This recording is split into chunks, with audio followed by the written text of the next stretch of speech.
सूर्य की संरचना, structure of सन, सूर्य की संरचना। ठीक है, तो अब इसका डायग्राम बनाऊंगा मैं, तो थोड़ा आपको अब एकदम शांत रहना है, सिर्फ देखना है। ठीक है, सिर्फ देखना है भाई, है ना, सिर्फ देखना है, फिर हम बात करेंगे इस पर। देखो, एक जो लेयर है हमारी सूर्य की वो हो जाती है ये, है ना, मैं ही केवल अभी बना रहा हूं, अभी आप मत बनाइएगा। ये जो सूर्य की ये वाली जो लेयर है साथियों, ठीक है, ये वाली जो लेयर है सूर्य की, अगर हम इस लेयर की बात करते हैं तो समझिए, ये वाली जो लेयर है सूर्य की, अगर हम इस लेयर की बात करेंगे, ठीक है, इस वाली लेयर की बात करेंगे, तो इस लेयर को बोला जाता है कोर। ठीक है, इस लेयर को क्या बोला जाएगा, कोर बोला जाएगा। इस लेयर को हम क्या कहेंगे, इस लेयर को हम कहेंगे कोर। सूर्य का सबसे आंतरिक भाग कौन सा है, कोर। सूर्य का सबसे आंतरिक भाग कौन सा है, कोर। ठीक है, अभी आपको नहीं बनाना है, वरना तो फिर गलत हो गया तो मेरी जिम्मेवारी नहीं होगी भाई, है ना। उसके बाद दूसरी लेयर आती है इसके ऊपर। ठीक है, उसके बाद दूसरी लेयर आएगी इसके ऊपर।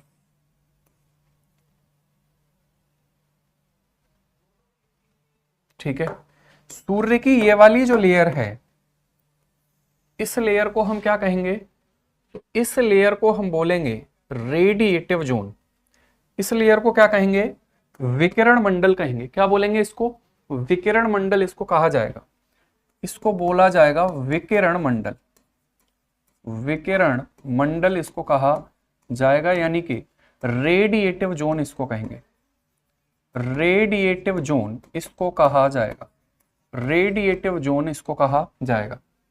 ठीक है, तो अभी मैं इनके बारे में भी एक एक लाइन यहां पर लिखूंगा, तो इसलिए मैं बोल रहा हूं आपसे कि आप प्लीज नोट मत करिएगा, मैं समय दे दूंगा, कोई दिक्कत नहीं है, 5 मिनट 6 मिनट 7 मिनट में तो बनेगा।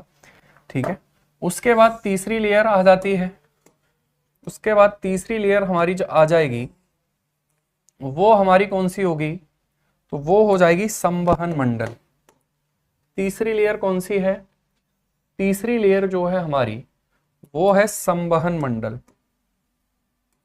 तीसरी लेयर हमारी कौन सी है, संवहन मंडल हो जाती है। संवहन मंडल को क्या बोलते हैं, convecting zone, convecting zone, convecting zone इसको कहा जाएगा, कन्वेक्टिंग जोन इसको कहा जाएगा। ठीक है, उसके बाद एक लेयर आती है सर, और उस लेयर को हम क्या बोलते हैं, ठीक है, उस लेयर को हम क्या बोलते हैं, ध्यान से समझिएगा।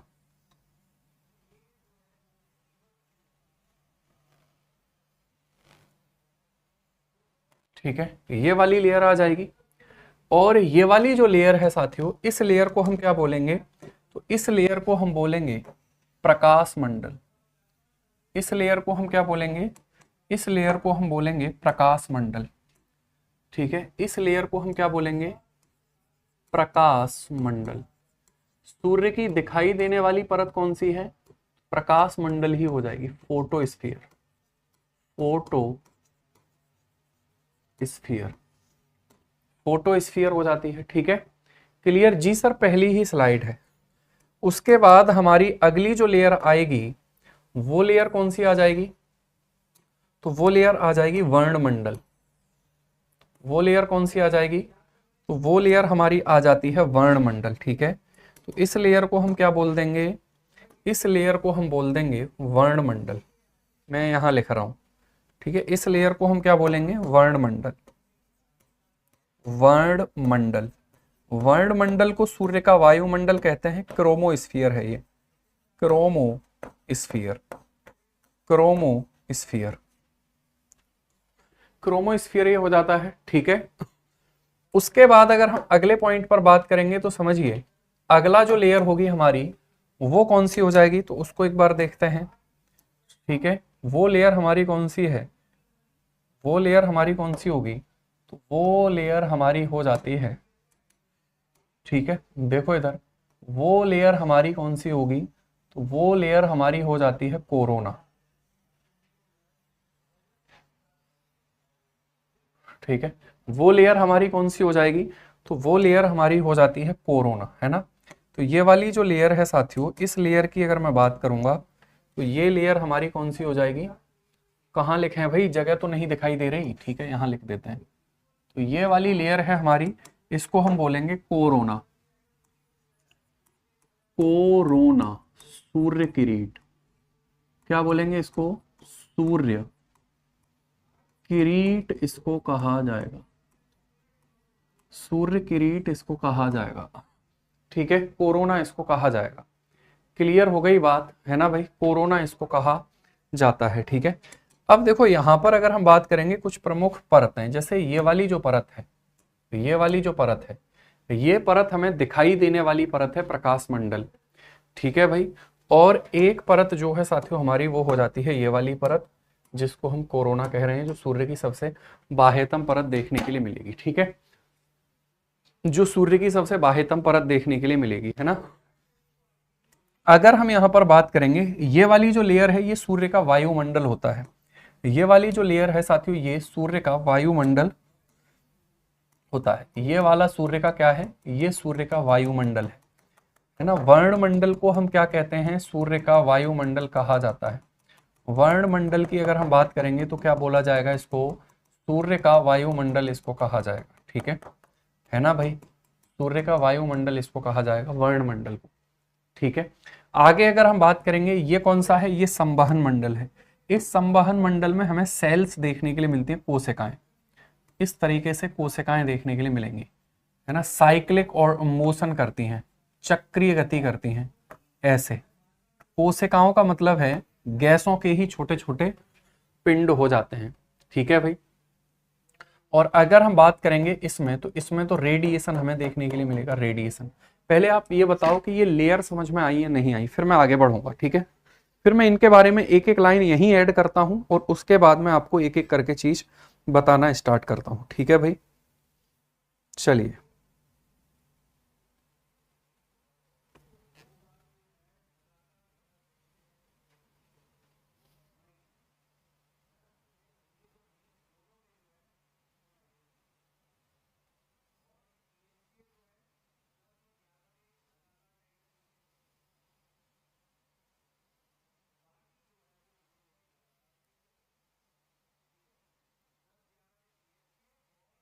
ठीक है, देखो इधर,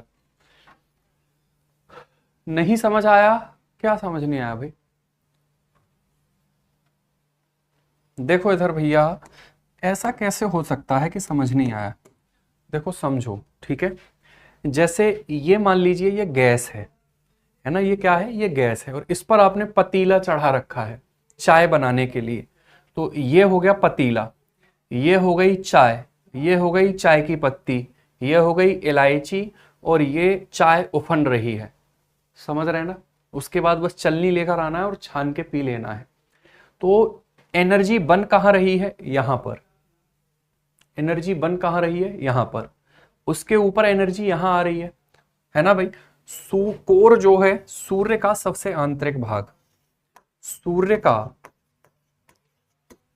सूर्य का सबसे आंतरिक भाग, सूर्य का सबसे आंतरिक भाग कौन सा है, सूर्य का सबसे आंतरिक भाग, इंटरनल स्ट्रक्चर पार्ट ये हो जाएगा, ठीक है।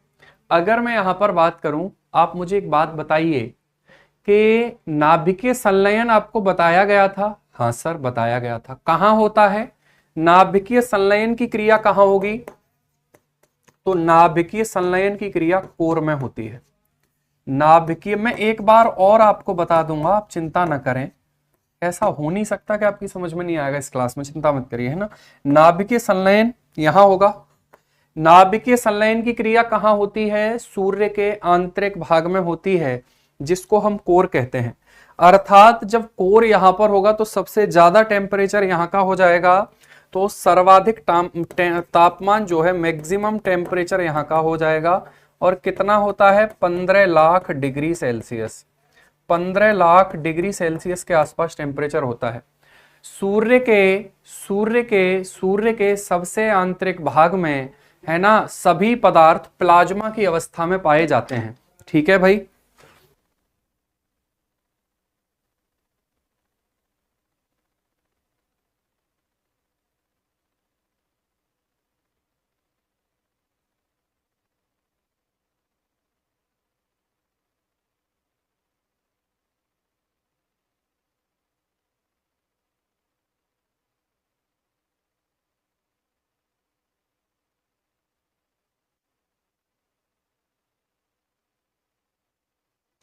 ठीक है भाई, आगे अगर हम यहां बात करेंगे तो समझिए, ठीक है, यहां पर सभी पदार्थ किस अवस्था में होते हैं? सभी पदार्थ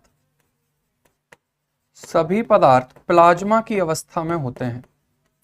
सभी पदार्थ प्लाज्मा की अवस्था में होते हैं। ठीक है, प्लाज्मा की अवस्था में होते हैं सभी पदार्थ स्पोर में। प्रकाश मंडल जो है सूर्य का धरातल इसको कहते हैं, सरफेस ऑफ सन कहते हैं, सूर्य का धरातल इसको कहा जाता है। सूर्य का धरातल इसको कहा जाता है सरफेस, सरफेस ऑफ सन इसको कहा जाता है, सरफेस ऑफ सन इसको कहा जाता है। सूर्य की दिखाई देने वाली परत कौन सी है? सूर्य की दृश्यमान परत यही है जो हमें आंखों से पृथ्वी से दिखाई देती है, विजिबल लेयर ऑफ सन, सूर्य की दृश्यमान परत यही है। इसका टेम्परेचर कितना होता है? तो इसका टेम्परेचर जो है वो 5500 डिग्री सेल्सियस से लेकर के 10,000 डिग्री सेल्सियस के बीच में झूलता रहता है। ठीक है, अब देखो एनर्जी यहां बन रही है, तो एनर्जी इस वाले भाग में आएगी या नहीं आएगी? तो ये कौन सा है? विकिरण मंडल। तो यहां ऊर्जा, यहां ऊर्जा, यहां ऊर्जा विद्युत चुंबकीय तरंगों के माध्यम से, यहां ऊर्जा विद्युत चुंबकीय तरंगों के माध्यम से गति करती है। यहां ऊर्जा विद्युत चुंबकीय तरंगों के माध्यम से गति करती है, माध्यम से गति करती है। यहां ऊर्जा विद्युत चुंबकीय तरंगों के माध्यम से गति करती है। इलेक्ट्रोमैग्नेटिक वेव्स क्या होती हैं? ये बात मैंने उस दिन आपको बताई थी, बात नहीं बताई थी, बताना कौन सा कलर पहले दिखाई देता है, बैगनी कलर की आवृत्ति कितनी है, तरंग दैर्घ्य कितनी है? क्या ये बात मैंने उस दिन करी थी या नहीं करी थी? आप एक बार बोलो। ठीक है, मैं अलग करके भी लिखवाऊंगा, लेकिन यहां नोट करना भी जरूरी हो जाता है ना भाई? एक बार बोलिए जल्दी से, क्या मैंने उस दिन बताई थी ये बात?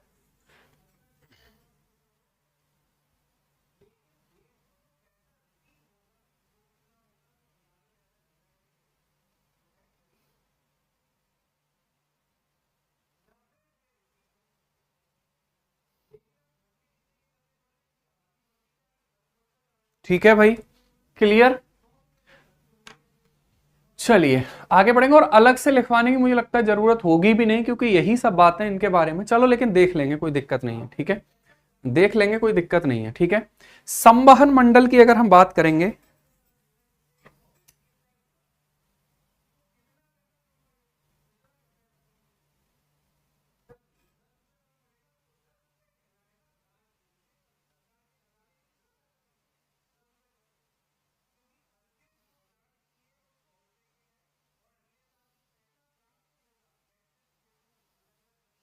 ठीक है भाई, चलिए आगे बढ़ेंगे, अगले पॉइंट पर बात करेंगे तो समझना, अगले पॉइंट पर बात करेंगे तो समझिए, है ना?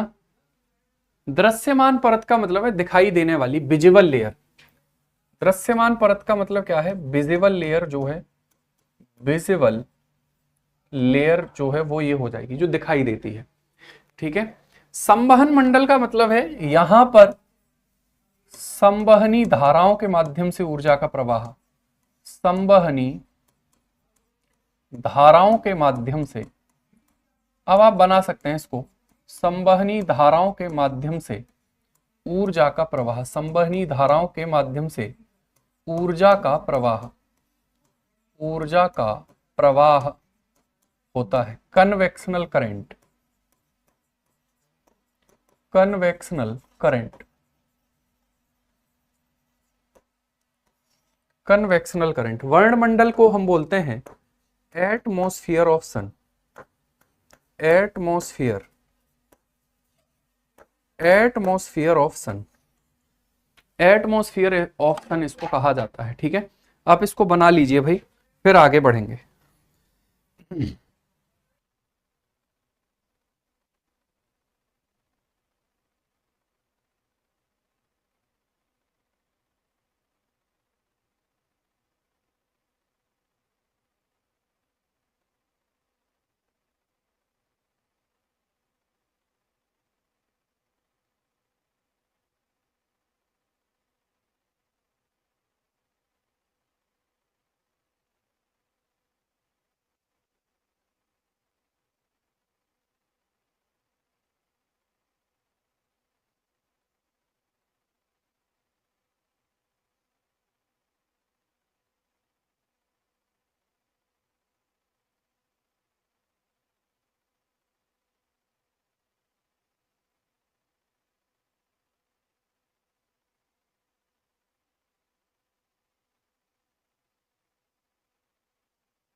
ठीक है, क्लियर। क्रम, क्रम की अगर हम बात करेंगे मैंने मतलब कुछ बोला था, चलो ये ठीक है, आवाज गई नहीं है ना भाई है ना भाई, सुन नहीं पाया, फिर ये ठीक है, अब मैं बोल भी नहीं रहा। मैंने उस समय कुछ बोला था और वो ये ठीक हुआ कि आवाज गई नहीं, ठीक है भाई है ना, वरना यासी को गुस्सा आना ही था आज तो, ठीक है ना भाई। ठीक है, पहला ये, दूसरा ये, तीसरा ये, चौथा ये, पांचवा ये डायग्राम ही मैंने इसलिए बनाया है ताकि इनका क्रम जो है वो दर्शाया जा सके। पहले नंबर पर सबसे आंतरिक भाग कौन सा है, ये हो जाएगा कोर। दूसरे नंबर पर कौन सा है, विकिरण मंडल हो जाता है। तीसरे नंबर पर कौन सा है, कोर हो जाएगा, जो है संवहन मंडल हो जाएगा। उसके बाद अगर हम बात करेंगे चौथा जो है ये हमारा प्रकाश मंडल हो जाएगा। पांचवा जो है हमारा कौन सा हो जाएगा, वो हो जाता है कौन सा, वर्ण मंडल। और छठवां हो जाएगा कोरोना। ठीक है भाई, आपने ये बोला था ना कि क्रम बता दीजिए सर इनका तो मैंने ये बोला था कि आप अपने चरण जो है ले आओ, तो मैं उनको ऐसे 2-4 बार ऐसे कर लूं, ये बोला था मैंने। ठीक है भाई, भाई डायग्राम भी तो इसीलिए ही बनाया है है ना भाई। चलिए आगे बढ़ेंगे, अगले पॉइंट पर बात करेंगे। कोई बात नहीं, मिक्स नहीं हुआ है, चिंता मत करिए, मैंने इसलिए अलग अलग कलर से, देखो अलग दिख रहा है। अब देखो इस, ये साफ सफाई के काम में ऐसे, जब यही होता है घरों में, है ना। कोई अगर जैसे मान लीजिए कि घर में जो है ना, जो भी पुत्र वधू या वधू हो, वो जब बेचारी साफ सफाई से काम करती है या काम करता है कोई बच्चा बहुत अच्छे से, और उसमें भी कमी निकाली जाती है ना, तो फिर वो कहता है कि अब तुम ही करो इसको, अब ये हमारे बस का है नहीं है ना भाई। तो फिर दिक्कत होती है भाई, अब इतना तो साफ लिखा है मैंने, ठीक है, इतने धैर्य के साथ बनाया है। नहीं नहीं भाई, ये पाप मैं अपने ऊपर नहीं ले सकता, ठीक है। चलिए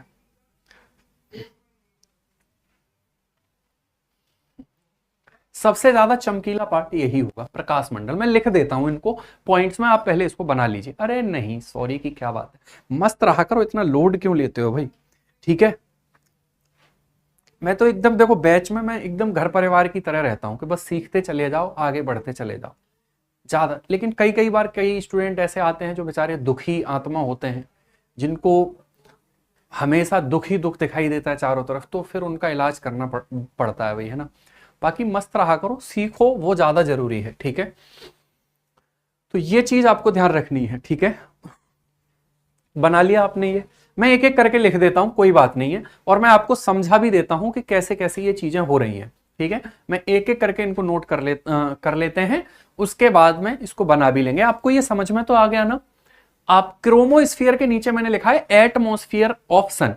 अगर हम बात करेंगे वायु, सूर्य का वायुमंडल, सूर्य का वायुमंडल इसको कहते हैं, सूर्य का वायुमंडल इसको कहा जाता है, ठीक है। क्या बोला जाएगा इसको, सूर्य का वायुमंडल इसको कहा जाता है। नहीं नहीं मुझे गुस्सा नहीं आता मुझे, ठीक है, गलत सोच रहे हैं आप। कल मेरी तबीयत अचानक बहुत खराब हो गई थी और मुझे ये लग रहा था कि मतलब इसको ऐसे पकड़ के लिख रहा था मैं ऐसे शाम को, है ना भाई। तो इस वजह से क्लास बहुत जल्दी छोड़नी पड़ गई थी भाई, है ना। मतलब थोड़ा सा वो होता है ना कई बार कि बीपी वीपी की ही था, पता नहीं क्या था। फिर मैंने पानी वानी पिया तो ठीक हो गया थोड़ी देर के बाद। कल से थोड़ी तबीयत मतलब बहुत खराब सी है ना। थोड़ा फील वेल नहीं है कल से, पता नहीं क्यों। एक तो ये मौसम ऐसा है, और दूसरा मैं बहुत खाने पीने में बहुत थोड़ी सी लापरवाही हो गई है कई दिनों से, तो उस वजह से दिक्कतें हैं, पर कोई नहीं, ठीक है। चलिए तो ये चीज आपको ध्यान रखनी है, ठीक है।